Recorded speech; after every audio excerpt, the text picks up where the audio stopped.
And we're back with Mr. 3-Speed's RCI-2970 G1. So this has 2 million miles plus on it. Original. He got it in 2002. Didn't have any mods done to it. Had some issues though. So what I'm going to do is just power it up real quick, and we'll throw it through the meter test, then we're going to jump inside real quick. I already did a little bit of work that he wanted done, putting an amp switch in it. So I'm kind of used to what's about to be the surprise here for y'all.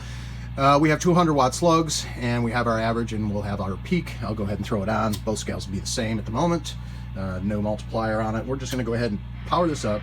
2600. So I'm going to check and see if that battery's still good. A CR2032 probably does need to be replaced. So what I'm going to do is we'll just go over, get to channel 20, and we're just going into a dummy load.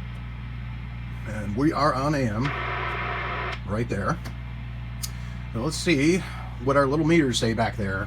And let's see here. Audio 1 2 3 4. Audio 1 2 3 4. Okay. I'm not sure if y'all see that.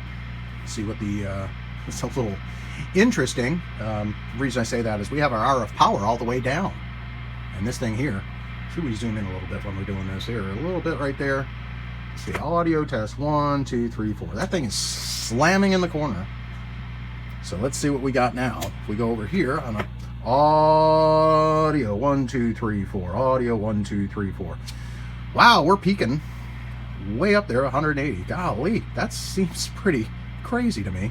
Yeah, that seems a little interesting. I don't want to transmit more than that. I think we all can see that.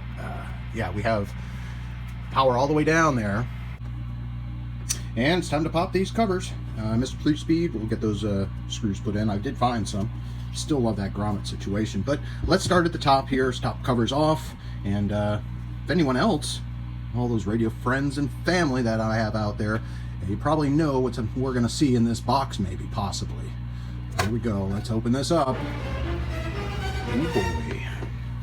All right, so let's start with the obvious. As we can see right here, we're missing a transistor.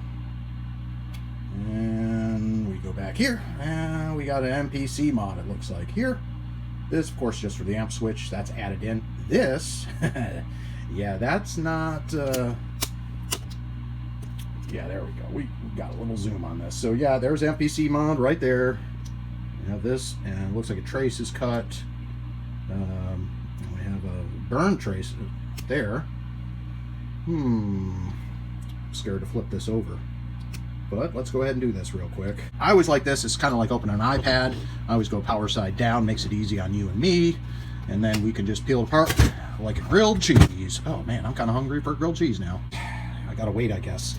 And I'm still working on the rest of that. I just wait to hear back from him. I just want to give him this documentation and what we got on this side here.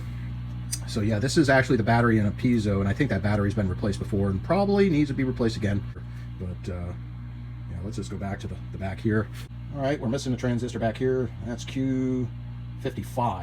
R291 is also clipped. So not only do we have a modulation limiter taken out, we have power disabled. So I didn't even try sideband and anything. Sideband unusable. And then Q55's out there. Then we got a diode on the other side here doing some work. And then we have MPC mod on top of everything else. Oh boy. But ladies and gentlemen, it seems to have every mod in the book. So what he wants done is everything back to normal and an amp switch with an amber light. So that's what we're going to do. We're going to finish that up. I got a wire I got to solder in and stuff, and some parts to put back in. And one thing I wanted to show you was this speaker. I was like, well, they're usually clear and smaller, and this is not. And then I pulled it out. It looks like a Radio Shack walkie-talkie speaker, or a speaker, just an accessory speaker that was fitted in. So it's actually been cut to fit. So that is interesting. I wonder why that had to be done. Of course, he had no mods done to it, so I'm sure he's just as surprised as we are. But that's kind of ingenious, somewhat brilliant, I'd say. A lot of work probably went into doing that real quick. I don't think that's factory. Maybe it is, maybe it's not. I'm leaning towards not. Oh, and we're doing some caps too.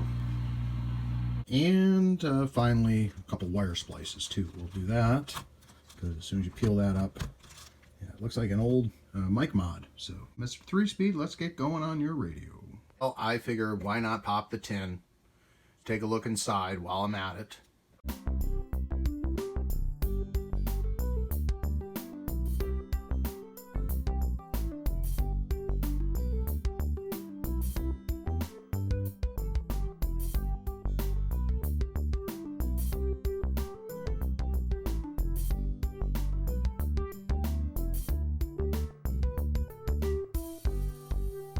Now, none of these are cracking, and I always do this just because this is a heatsink too. I could be lazy and do my gun, but I figure I want to hear it crack, but it looks like it has already, the thread lock's already been cracked, and it tells you to look a little closer at things just to see what we got. Let's see what we have in here. If I can zoom in a little bit. Can we zoom in and it not be terrible? Let's see. Oh, we're going to be in a pickle for a second, maybe, guys. Goodness. Maybe we got some lighting proper. All right, well. All right. It looks like we got ourselves in there. Two Toshiba 2290s. Oh, if we can't. There it is. 2290s. But yeah, there are two 2290s in there. They're looking very good shape. And adding that amp switch will allow you to do external amps. Not a problem at all. You can kick that right off, not an issue. And then you can run your power out, low dead key. But let's do it all.